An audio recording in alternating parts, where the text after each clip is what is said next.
రాజమహేంద్రవరం నగరంలో మహిళలు, యువతులు, విద్యార్థినులు రక్షణకు పటిష్ట చర్యలు చేపడుతున్నామని, ఆకతాయిలు శృతి మించి ప్రవర్తిస్తే మాత్రం చాలా తీవ్ర పరిణామాలు ఎదుర్కోవాల్సి ఉంటుందని city MLA Adireddy Srinivas strong warning ఇచ్చారు. లా హాస్పిటల్లో జరిగిన మీడియా సమావేశంలో ఆయన మాట్లాడుతూ సుపరిపాలనలో తొలి అడుగు కార్యక్రమంలో భాగంగా డోర్ టు డోర్ తిరుగుతున్న 44వ డివిజన్లో ఒక విద్యార్థిని ధైర్యంగా ఆకతాయిల చేష్టలు, అసభ్య ప్రవర్తనతో తాము పడుతున్న ఇబ్బందులు తన దృష్టికి తీసుకుని రావడం జరిగిందన్నారు. దీనిపై తాము వెంటనే స్పందించామని, పోలీసులను సివిల్ డ్రెస్లలో ఆమె చదువుతున్న కళాశాల వద్ద పెట్టి ఆ ఆకతాయిలను గుర్తించామని తెలిపారు. బైక్లకు సైలెన్సర్లు తీసేసి పెద్ద పెద్ద సౌండ్లు చేయటం, నిర్లక్ష్యంగా వాహనాలు నడపడంపై కూడా కఠిన చర్యలు ఉంటాయని హెచ్చరించారు.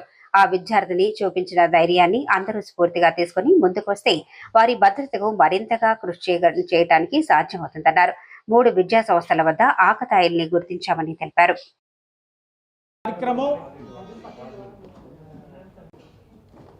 ఆ కార్యక్రమం ఇప్పటికే డిపార్ట్మెంట్కి కూటమి ఇంకా కొంచెం కోఆర్డినేషన్ లోపం ఉంది కాబట్టి ఈ కార్యక్రమం పరంగా సోమవారం సాయంత్రం అధికారికంగా P4 కుటుంబాలని సెలెక్ట్ చేశారు.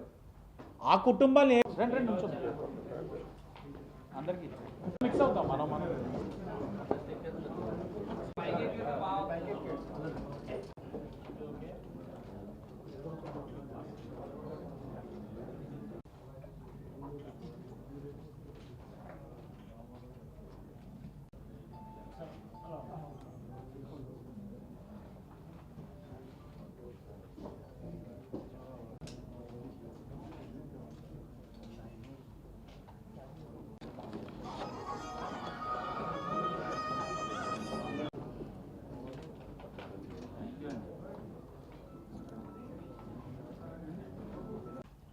వీడియో పెట్టడానికి కూడా ముఖ్య ఉద్దేశం ఏంటంటే, ఇది స్ఫూర్తిగా తీసుకొని ఆ పాపలో ఉన్న ధైర్యాన్ని స్ఫూర్తిగా తీసుకొని ఇంకొంతమంది నాకు తెలియచేస్తారన్న స్వార్థంతో పెట్టాను తప్ప పబ్లిసిటీతో కాదు.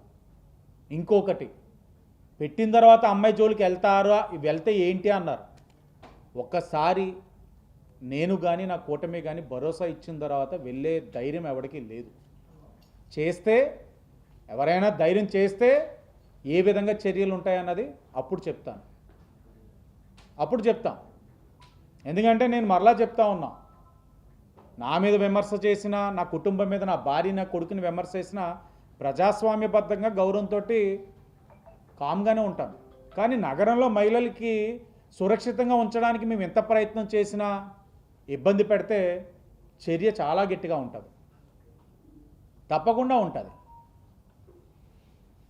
ఈరోజు ఆ అమ్మాయి ధైర్యంగా మాట్లాడడం వలన నిన్నటి నుంచి ఇప్పటికి 3 ఎడ్యుకేషనల్ ఇన్స్టిట్యూషన్స్ దగ్గర ఏ టైంలో ఇబ్బంది పెడుతున్నారు, ఎక్కడ ఇబ్బంది పెడుతున్నారనేది మాకు తెలిసింది. చర్యలు తీసుకుంటా ఉన్నాం. అంటే ప్రతిదీ మనం రాజకీయంగా మేము ఆలోచించలేము. ఎందుకంటే మేము చేసే ప్రతి కార్యక్రమం 10 మందికి ఉపయోగపడుతుందేమో అని ఆలోచిస్తున్నాం.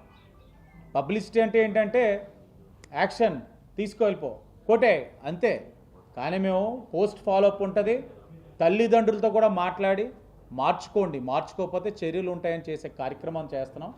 మీ ద్వారా అందరికీ తెలియాలన్నది మా ఆలోచన. ధన్యవాదాలు. అధికార యంత్రాంగం, అధికార పార్టీ, అధికార కూటమి కలిసికట్టుగా ఈ కార్యక్రమాన్ని ఏ విధంగా విజయవంతం చేయాలన్నది చూస్తాం. ఇది P4 కార్యక్రమం కాదు. ముమ్మాటికి ఇది 10 మందితో చర్చించి 10 మందితో మాట్లాడినప్పుడు నాకు మనసుకి తట్టి ఈ కార్యక్రమాన్ని ముందుకు తీసుకెళ్తా ఉన్నాం.